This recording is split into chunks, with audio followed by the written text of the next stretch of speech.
Good evening, everyone. I'm County Committeeman Dion Powell of the 79th Assembly District and also a consultant at nyconsultant.us, filling in for his great black man, Councilman Andy King, whose wife is undergoing surgery and recovering. So we want to wish Mrs. King a speedy recovery. So today, actually, I'm going to try to follow his footsteps with a scripture. I'm going to go with Matthew chapter 7, verse 12. I am a chaplain, after all. I just want to put that out there. This is going to come from the New Living Translation. The Word of God says, "Do to others whatever you would like them to do to you." This is the essence of all that is taught in the law and the prophets. Amen. So tonight is going to be a very exciting evening, which is the election day, with our election predictions, our theories, and our um, point of views from some various local political consultants from the community of color and of the culture. So tonight I'm going to, if the producer permits, bring up our first guest and panelist out of many, Miss Damaris Mornay, who I met in the game a few years ago under the former great state senator Jose Peralta, and also in the streets running against AOC. Now, Damaris, you have 1 minute, less than, to introduce yourself, your brand, and what's going on. Thank you for inviting me this evening, Dion. My name is Damaris Monet. I happen to be a resident and a district leader here in the city of Mount Vernon. I am also a community leader, an organizer. I'm also an artist, an entrepreneur, married to an artist, gave birth to children who are proceeding to become artists. But I've been very much involved in politics for over a decade. I have formerly worked in the New York State Assembly as well as the New York State Senate. I've also served as a special assistant for the mayor of the city of Mount Vernon for under Andre Wallace for a brief tenure. And now I'm a district leader and I'm speaking truth to politics and to the power players and trying to keep them honest and accountable. So here I am. I can't hear you. You're muted. Sorry about that. Yes, I'm trying to share real time. If anybody's watching our show today, we're on YouTube and on Facebook, Andy King's profile page, and we're streaming live. So please share with your network. So today's the big day, November 8th, 2022. And we have a very contentious gubernatorial race, state races, and congressional. So now, Mr. Maris, I'm going to start with myself, bottom up, so model for you. We'll try to keep all answers within a minute, okay? So my incumbent, Assemblywoman Chantel Jackson, she's looking to win for state senate. We have a few candidates there. Louis Sepulveda looks to win, a Democratic candidate. Going on up to our congressional person, Richie Torres. Ease on in the Bronx, the bluest county, yet the poorest county in the country per capita. Moving on up from Congress, we're going to go to the big name brands. And for my predictions, I'm going to go with the clean slate straight down. I'm going to start with the Attorney General. I'm supporting my man, Michael Henry, who's famous in Bronx. Coolest cat on the ticket, most user friendly. That guy's the great. Then I'm going to go to the comptroller, the money man himself. I'm going to go with Paul Rodriguez. Now, mind you, these two candidates I voted for on the Conservative Party line. I'm very transparent, complete misdemeanors every cycle, and post my ballot for the world to see. Next up, Lieutenant Governor. No, take a step back. United States Senate. I'm actually going to go with my homegirl and former client, Diane Slayer, on the LaRouche Party line. She had to collect 3 times as many petition signatures to be on the ballot. It's a shame she wasn't at the debate because she was not part of the questionnaire poll. So the poll had a questionnaire with who you think is going to be a part of this Senate race, and her name wasn't there. So they didn't have the data to consider her for the debate on Spectrum. Shame on you, but I'm going to give her a shout out here on King Talks tonight. Then up the ladder on the Conservative Party line, no sight to Joe Biden, Big Brother Joe, Joe Pinion, and Esposito, Lee Zeldin, all Conservative Party line ticket because we want the data to reflect to the GOP. They have to get together in New York State. Now, Damaris, take us from the ground up. Wow. I got to tell you, so I'm not going to necessarily disclose who I voted for, but I will definitely say I did not vote across one row. I did not vote for only one party. And so while in my area where I am in my neck of the woods for where I am in Mount Vernon, so our congressional is Congressman Bowman. Um, I right now the name of his opponent just literally just slipped out my head. But I am gonna support, but I did support Bowman. My my Senator Bailey did not have an opponent in my area. As far as Chuck Schumer, versus the wow, I can't believe I'm so blanking on all the Republican conservative names right now. And I mean, obviously you're far more conservative. I'm a lot more moderate. And so I think I kind of went across lines as far as one, people who I'm familiar with their work. And for those that I was not fond of their work, I didn't vote for them. So that was how I felt as far as being transparent. I and so in regards to where we've had the conversation, about Hochul and Antonio Delgado and such, I do have my because I've been a lifelong Democrat. I did stick true to the Democrats, but to a certain extent. But I do have certain concerns because as a woman of color, and one of the things, and being in politics for a while, one of the things that I've noticed is that when we do have a Republican in charge, particularly in a large Democratic area, they tend to pay a little more attention. They tend to try to show up more and provide those services because they want to win friends and get support and show that they are true to who they said that they would be in regards to being support of diversity and such. Um, but for me, the national brand of the Republican Party, I cannot swallow.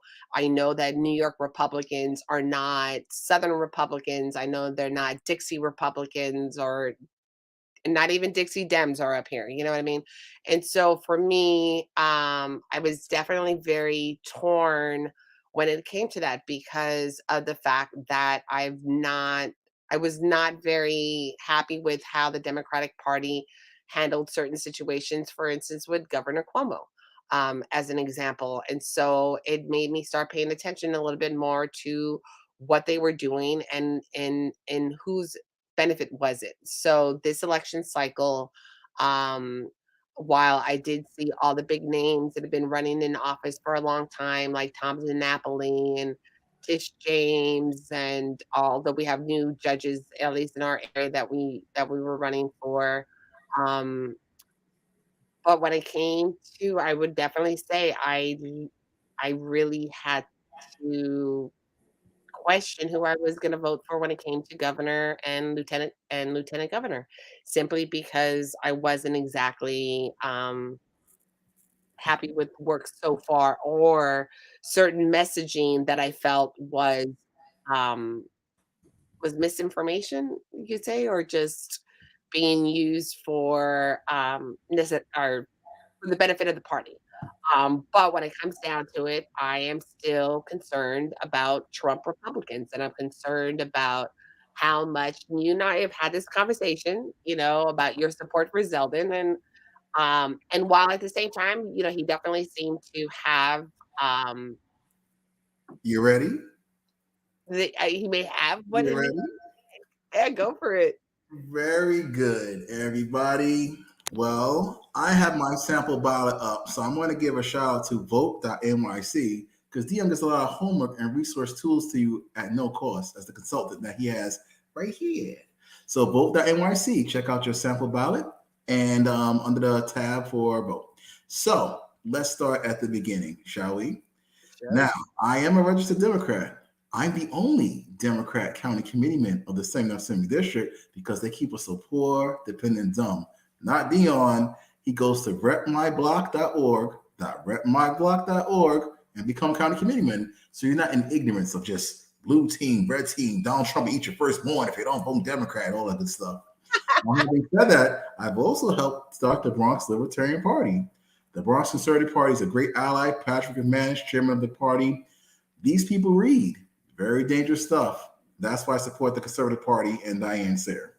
Now, having said that, I predicted that Lee Zeldin and his ticket would win months ago. Dion, why? I realized that the deal was sealed for him when Jose Alba, as you may recall, got stabbed up defending his bodega against two people. I Yeah. was there on the corner of, I think it was 158th Street and Broadway and the Heights. And I realized when Zeldin did his press conference, this one super, we all know those supers with the wife beaters, or we call it the men's tank top. He set up his ladder and he sat on top of the ladder watching this guy Zeldin mouth off. And he got to ladder at the end. Now, if me and my minority friends or people of color weren't there, probably went differently. He was shouting like, yeah, it's really effed up that they chased that man back to DR and, he was just trying to make a living. So I asked a very key question to my colleagues, a cop. I said, wait a minute. So you mean to tell me Jose Alba got locked up for defending his store with a knife and the girlfriend that stabbed him to get locked up? He looked in my face and he said, no. That's when I realized Lee Zeldin is going to win his ticket because New York City just has to keep imploding. That's why I think that ticket's going to win. Number two, that's quality black. Number two, mandates. A lot of people know I'm with Blexit, Black Exit, Candace Owens, change the narrative for African Americans. And one of the issues we fought was mandates. Teach for choice, Michael Caine. All the workers that were fired because of the mandates were demanding retro pay and rehire. Celebrities, sports figures, and beyond. The cliche of strippers. How are strippers superheroes during pandemic, after pandemic? Don't have to be vaccinated, but teachers do. Does that make sense? That whole audience is going to push Zeldin and these people over the top. Number three, I'm going to go with education, piggybacking off the mandates, which is parents are not letting the kids go to school. Why? Because they're not going to get them vaccinated. Number two, why? Because they're not vaccinated and they can't go into the school where they send their child. Makes sense? A lot of people don't know that one of our Blexit members actually took her daughter out of the public school system a year and a half ago. She's run for city council. Shawana, shout out to you. But because of her leadership, over 90 parents pulled their children from that one school. Just imagine, the principal can't have that. That principal called ACS, Child Services, on all those parents. And they're still fighting ACS for all their children. But guess what, Damaris? Wow, again, systematically across the board in the New York City public educational system, attendance and enrollment is abysmal because of this. But of course, our media won't tell you in the face, like Dion, thanks to King Talks and Councilman Andy King for this platform to expose all this. Once again, with Blexit and our leadership, we've promoted school choice. And one of our partners, the National Black Home Educators Association, reported since COVID in 2020, Black home education has gone from 6% to 17% and growing nationwide. So all those Black people that were about that life and we got to stop letting these Karens teach our kids, now's the time to step up. So those are the reasons why I believe that's going to push these people over the top. Now, Damaris, 1 minute now. What's your thoughts about that? Okay, so that's very interesting that you said that. So first of all, let's be reminded that had we not had a Republican administration that was at the beginning of the pandemic, we probably would not have gone, it would not have spiraled out of control in the sense that it did. We also were not prepared, nor were we familiar as to initially what it was, what we can do.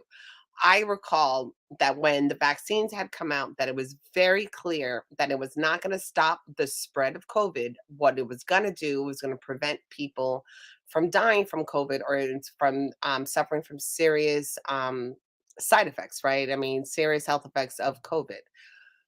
One of the things that you do have to realize that when we talk about public safety, we have to consider the whole massive public. It can't just be one individual's emotional or personal feelings, which while I can understand libertarian desires of not wanting the government to intervene And that would be great if everybody was going to do the right thing. And unfortunately, there are not enough people in the world that are going to be willing to do the right thing without being incentivized. And so, a lot of that, because there was so much fear and because we do have a litigious society, a lot of people, especially the school system, parents will be quick to sue the school system if little Johnny got sick and died, and then now the school system would get sued, or the teacher would have gotten sued, or another parent because they allowed their child to show up with COVID.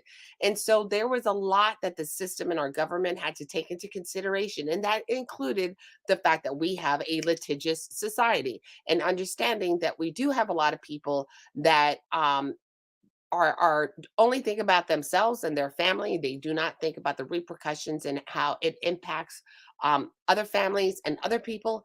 And so our government is the best thing that they could do in this situation was be a band-aid. They could not be a scalpel. They could not, sew up all the different injuries that was going on in our society at that time. And now we're dealing with Wow, and Damaris. Guess what? I'm not trying to hear that. I mean, we're not trying to hear that. And guess what? Dion is very proactive and solution based.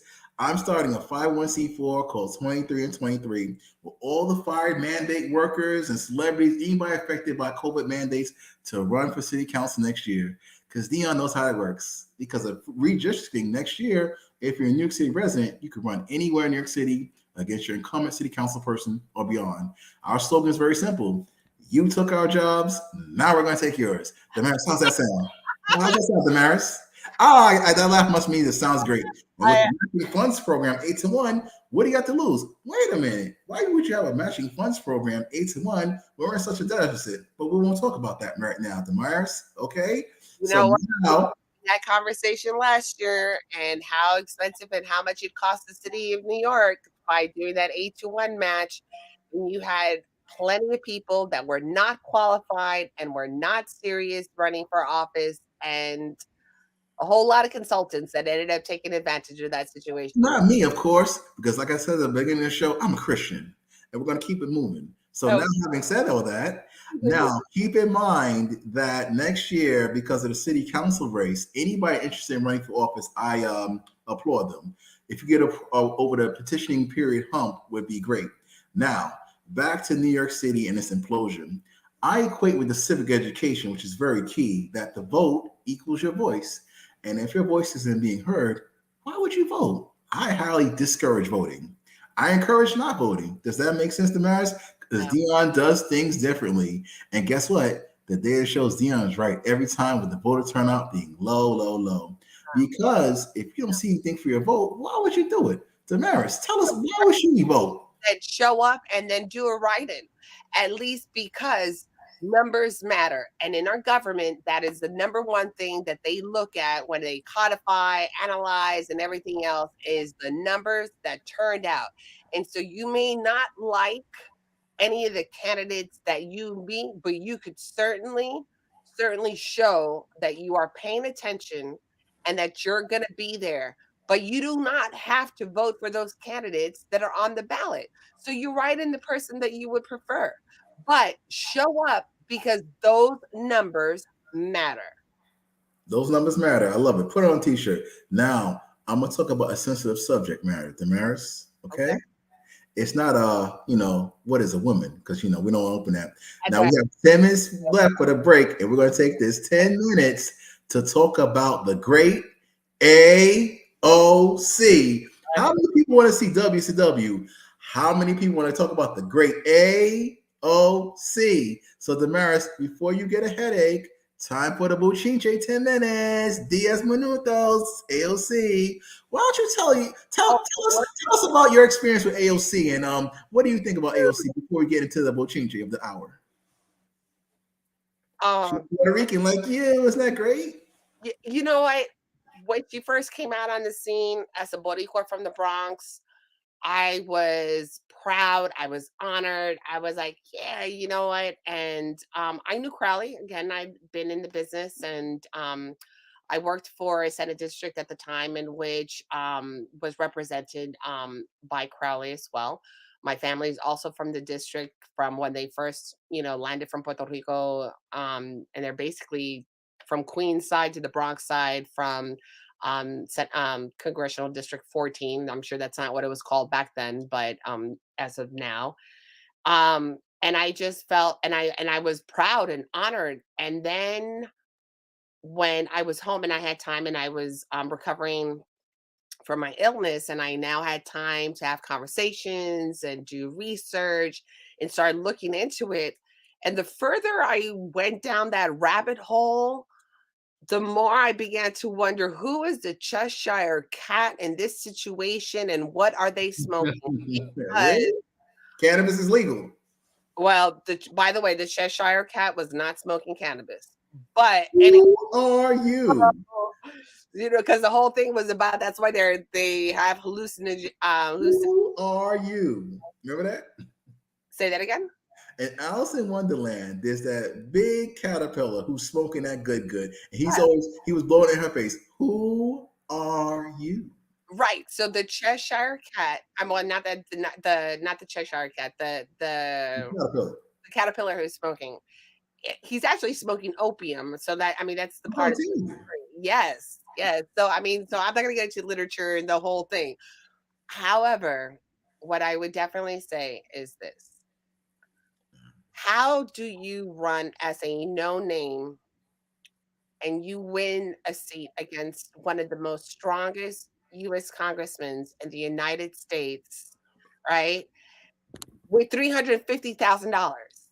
And then the second time around that you run, being a household name, and for that election cycle, she spent $20 million, right? Wait a second. You won a seat originally on $350,000. And now somehow you spent $20 million and had a household name versus a white guy who got on the Republican line. Right.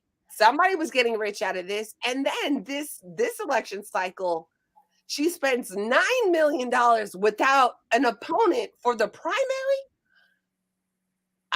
You know what? I got to ask everybody, you need to start asking questions. She's cute. She asks some valid questions, but there is something going on behind that, because absolutely there should not.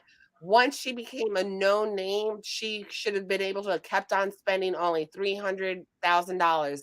But the fact that she has spent upwards of $20 million on a seat she originally won on less than $500,000, I don't know.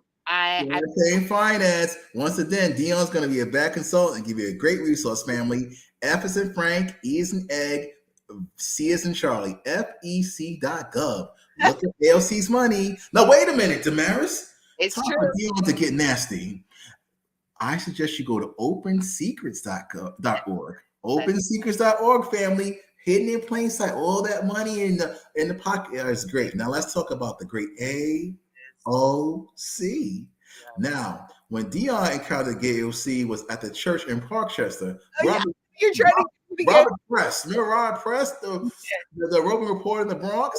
He's in the documentary. Robert Press, he's the moderating and then they said Annabelle Palmer, because this man Charlie got cocky. It's like, wow, look at this young Boricua lady, your young lady, she's doing her thing. She wins. Even I was taken aback, like, wow. One thing I didn't like about AOC is this, when I knew was bad. Dion as a consultant is always called for bodies. You know about bodies, Damaris? When you're getting called for bodies, what does that mean? It means you need some street soldiers to come out and help you. $15 an hour. Whereas I know for a fact you're making some real money. So this young girl calls me. She must have sounded 17, volunteer AOC. Dion, we're here. You're the greatest thing in the Bronx. You know everybody. We need some bodies. We need 30 bodies here for the campaign. I said, that's great. Well, Dion's a consultant now. He doesn't do bodies anymore. Why don't you cut Dion a contract? I know how much money he got. Oh, I'm not authorized to do that. Really? Can I talk to the treasurer, campaign manager? That's not in the script. Oh, really? Well, I tell you what. If I give you bodies, I want $5 each body. I want $100 each body. Oh, well, we don't have any money. So you mean to tell me you don't have any money, but you asked me for 30 bodies at $15 a pop? So something's not right here. And well, Dion, you gotta understand, our people are so timid to go into projects. And I said, well, guess what? Parkchester is not the projects. So if you're scared to go in Parkchester, knock on the door, you've got problems. Yeah, Click. but And that's when it all began. That's the AOC machine, the Justice Democrats. Google the Justice Democrats because in economics, socialism is a hell of a drug. And that's when the poison seeped its way in. And everybody should declare a holiday. But the holiday, when socialism meets capitalism, equals 125th Street and Lexington Avenue. When socialism meets capitalism, it's 149th Street and 3rd Avenue in the Bronx. Poverty perpetuates where people like AOC and her milquetoast husband make lots of money off of it. Isn't that great? In the shelter system. Shout out to Theo Cheatham, my Yoda. He has it all documented with the nonprofit sector to push out our rent stabilized, rent control apartments and turn them to supportive housing. Isn't that great, Damaris? it's it is literally watching and seeing what she has done. It has been, as far as I'm concerned, a Trojan horse for our society. The fact that the way that the DSA had been formed, I mean, Justice Democrats had been formed, was is I mean, Insidious. I love it. it Now, is, Damaris, it let's fast forward. is, All it's right. it's shicey. It's everything that they said that they were against, but are on steroids. And I mean, I started referring to AOC as Daenerys Targaryen. So for anybody who is a Game of Thrones fan, if you understood how that character arc and how she ended up in the end, to me, AOC is Daenerys Targaryen. Do it her way, or she will eliminate you. They will wipe you out. And at the end of the day, they're just trying to make money. And so That's right. So fast forward after the AOC payday for the GOP and them with John Cummings. We won't talk about that right now. We only have 3 more minutes. Is this where we encounter each other? The part two, yes. when it was who versus AOC? Your candidate, my candidate was Miss Khan, and who was your candidate? And my candidate was Michelle Caruso Cabrera.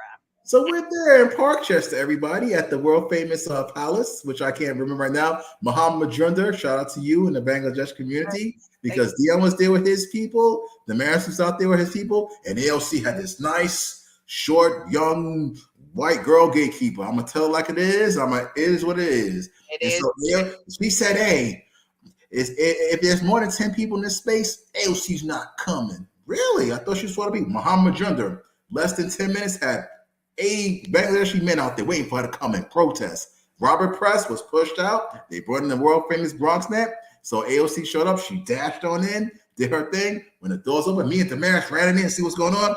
AOC, if I have my camera on video live, she rushed on out, pushed everybody. I'm out of here. And that's when I looked at Damaris and said, wow, Damaris, this is disgusting.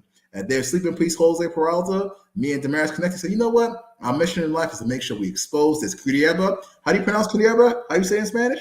Culebra, snake, culebra.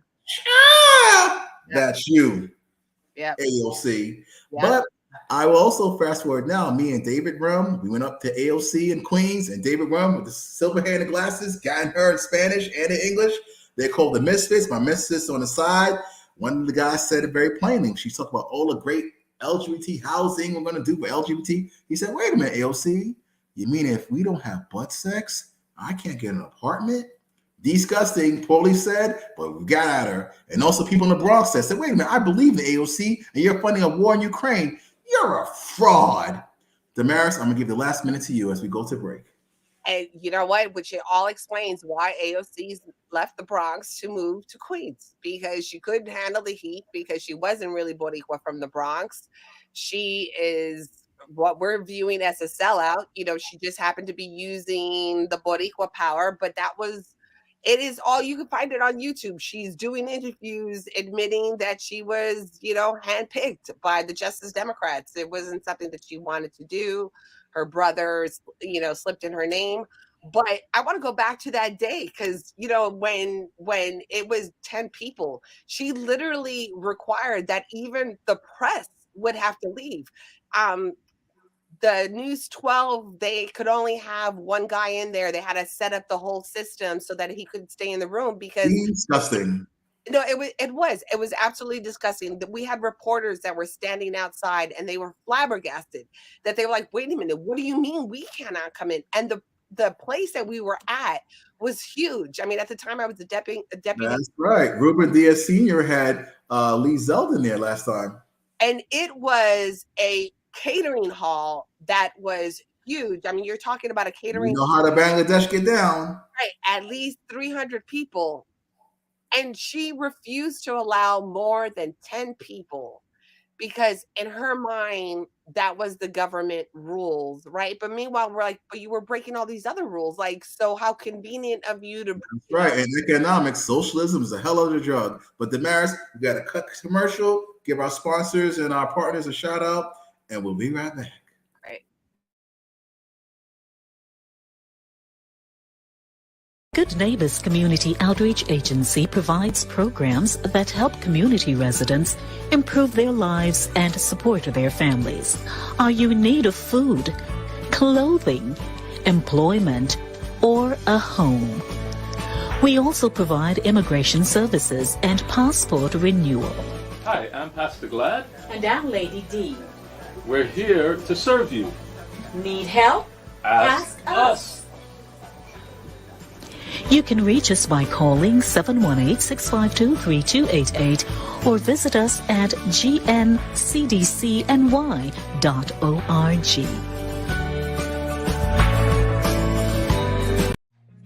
The Bronx Youth Empowerment Program, YEP, is a youth organization that has served the Northeast Bronx for 17 years. During our tenure, we have provided recreational and educational forums that have nurtured the growth of many youth in the community. YEP has also serviced hundreds of youngsters around New York City. YEP's target audience is youth from the age of 11 to 18 with the goal of helping youth become productive adults.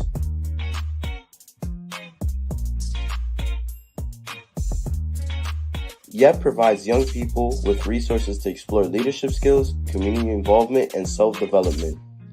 YEP consists of weekly and bi-weekly informational sessions with guest speakers from professional, political, and entertainment arenas. Also, as a part of community involvement, YEP will host trips to a variety of venues for educational and recreational experiences.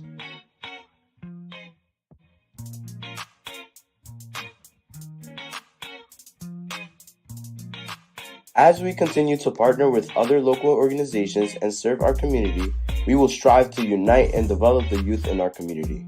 The mission of the Bronx Youth Empowerment Program is building mind, body, and community.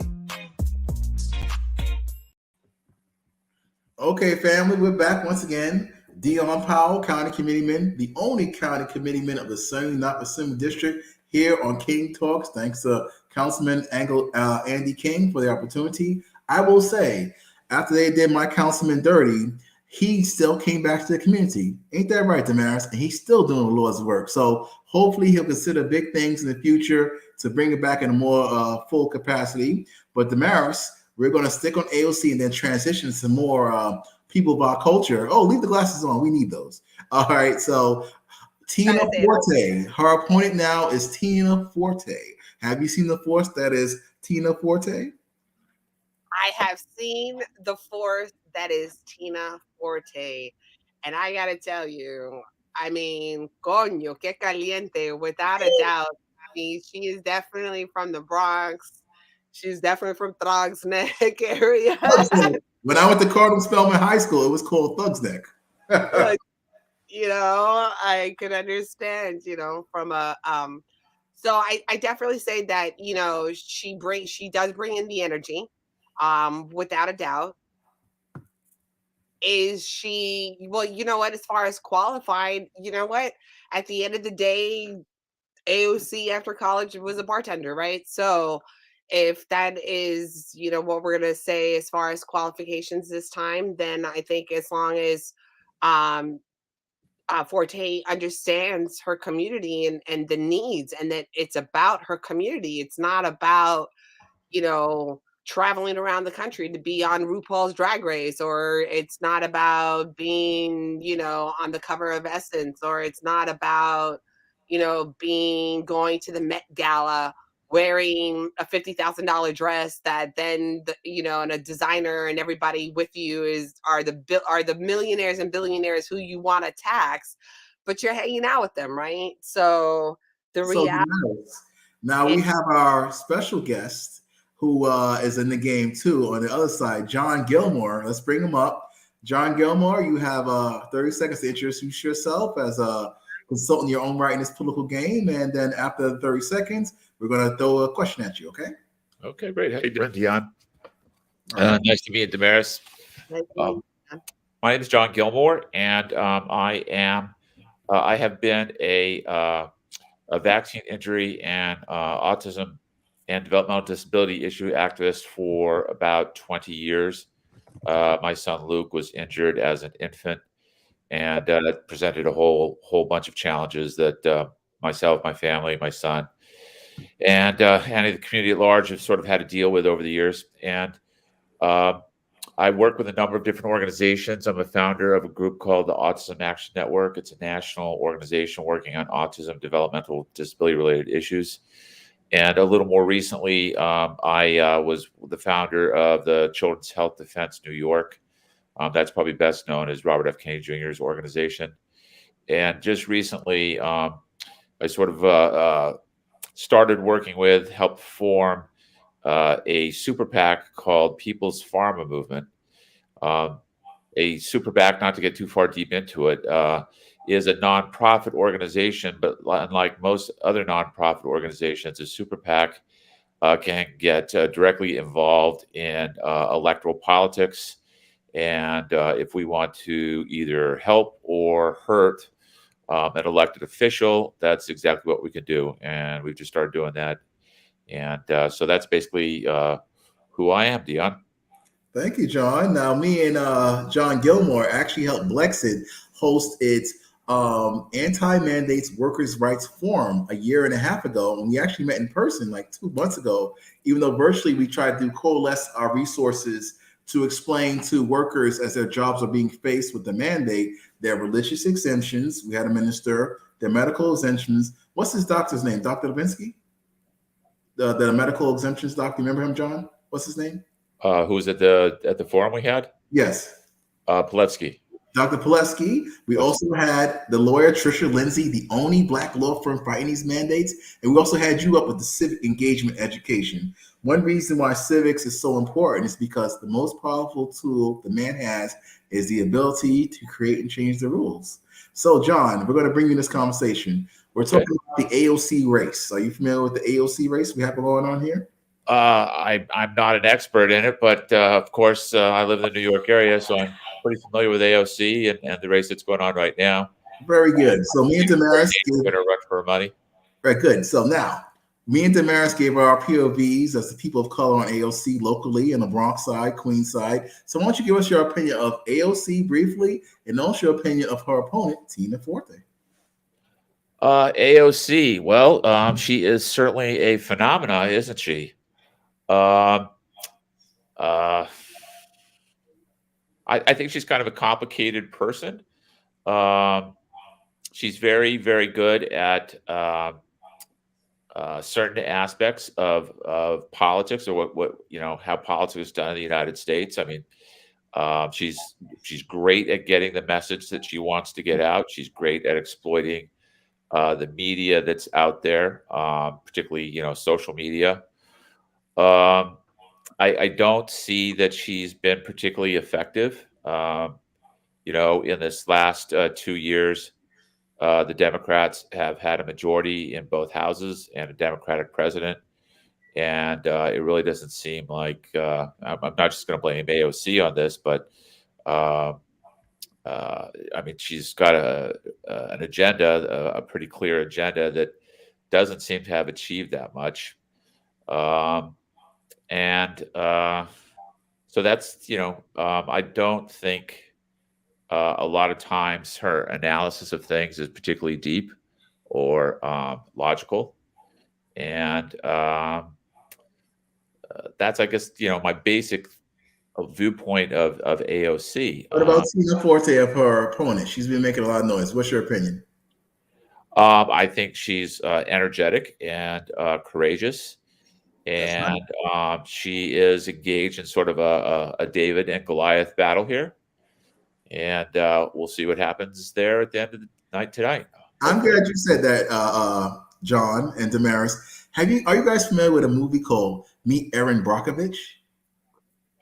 Yes. There's a scene when the lawyer goes to her and she's like, "Yeah, it's going to be David versus Goliath," and he said, "No, not David versus Goliath. It's going to be David versus Goliath and his whole family." And I was like, "Yes, Yeah. this is exactly what's going on here." So now I'm going to make this statement. We're going to go around quickly and keep it less than a minute, which is, I believe because the climate's so bad and with Lee Zeldin and people voting straight red down, I believe my homegirl Tina Forte, who I party with, has a chance to win.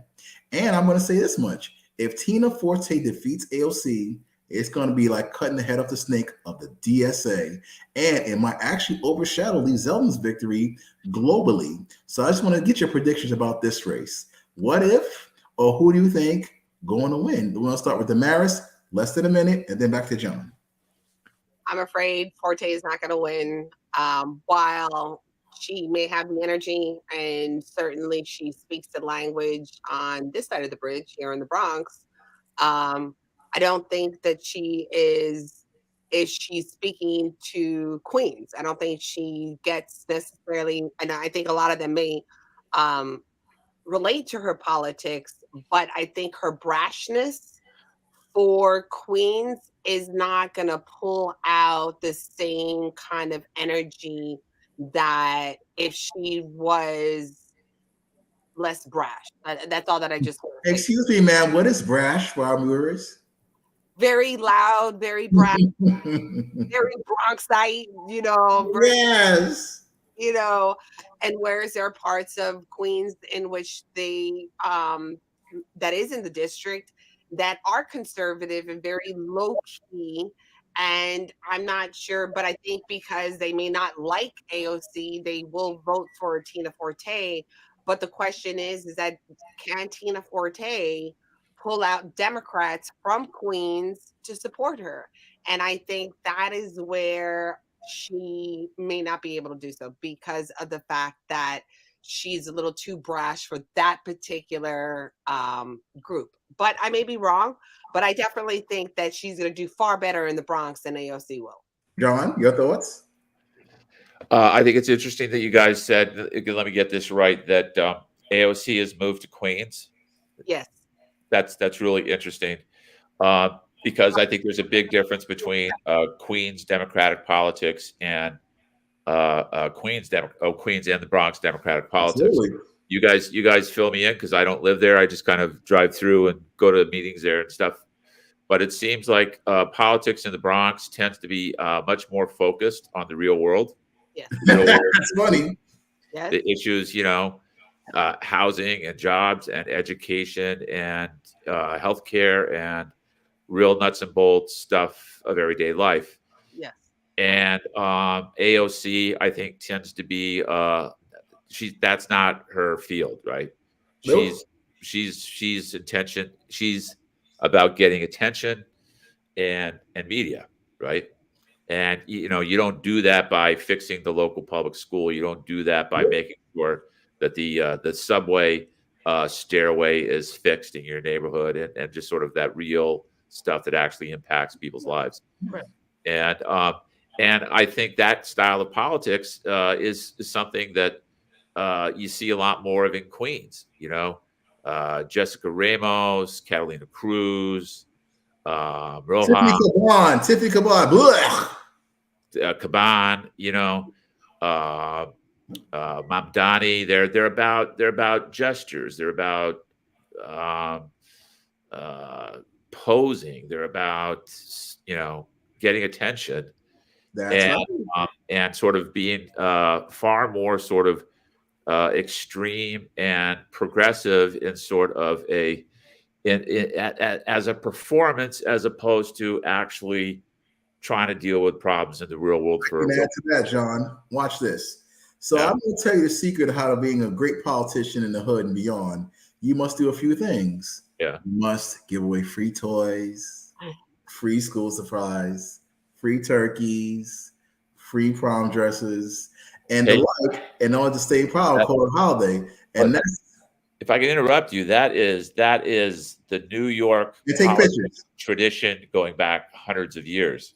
You know. Okay, well, on top of that, another reason why I'm going to AOC, I'm going to switch gears to another Afro-Latino situation, right, Demerit, is that we have redistricting. So part of the civic education piece is redistricting because based on the census, they chop up the lines.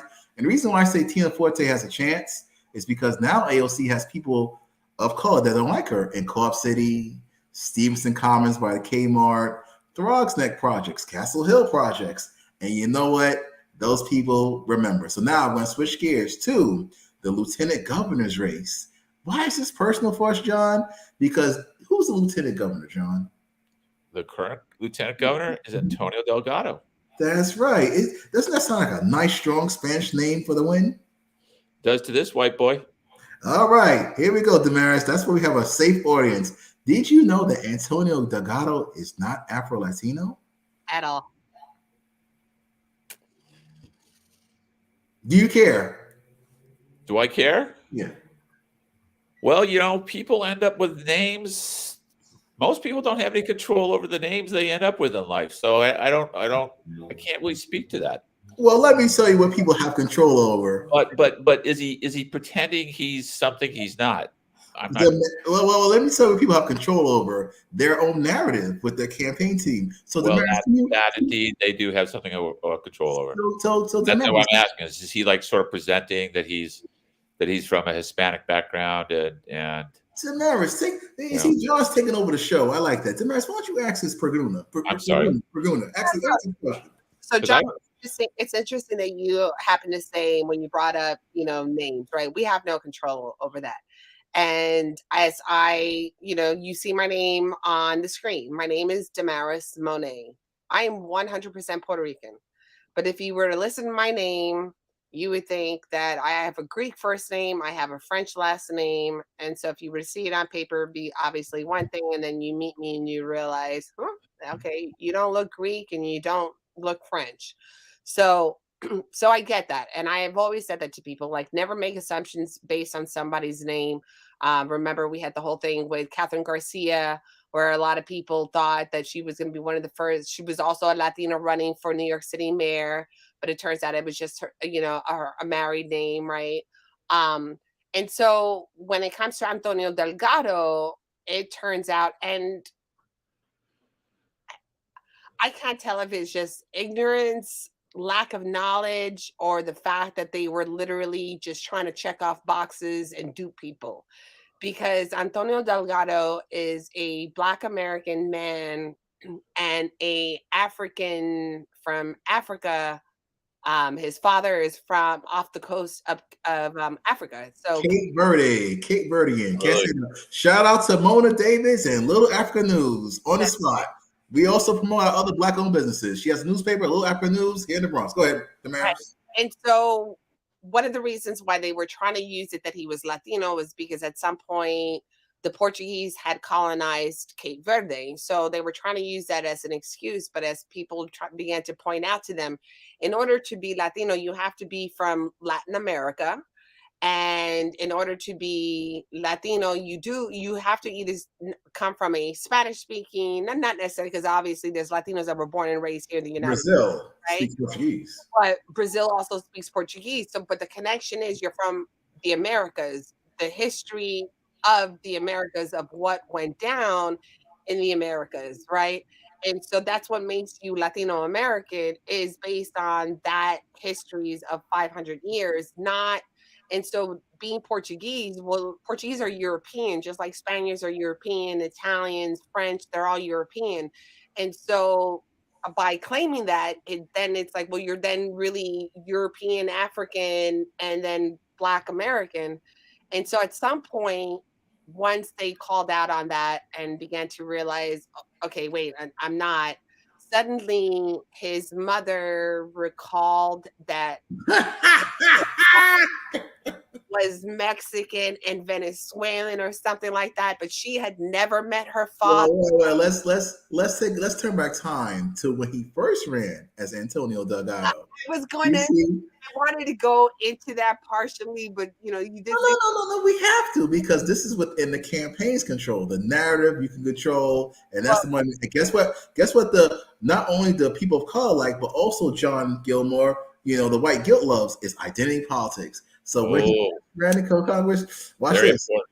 That's very important, right? Come on, we're liberal, progressive, and we don't hurt anybody's feelings. So ran for Congress, won. Antonio Delgado. Hey, baby, I want to be a part of the Black Congressional Black Caucus and the Latino Caucus, like Richie Torres, man. Let's get it.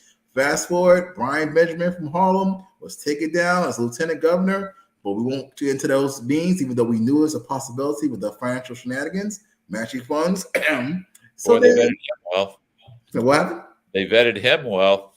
Yeah, then of course Kathy Hochul got to make the black people happy, because sure as hell she's not going to hire the Latinos except for Robert Rodriguez. And so what happened was she brought Antonio Delgado, 6 feet whatever, and next somebody pulled this card about the Afro-Latino stuff. Found the media did his job, and he said, you know what? I played basketball in Puerto Rico, and you know what? I went to such Baptist church. Like, wow. Of course, the liberal media can't pull his card any harder, but I'm going to actually end by saying this on this one. Now, because of what Damaris said, John Gilmore, and because of how the socialists, Democrats, liberal progressives like to spend things, he now officially on paper identifies as Afro-Latino. Now, John, what does that say to you, and what are your thoughts?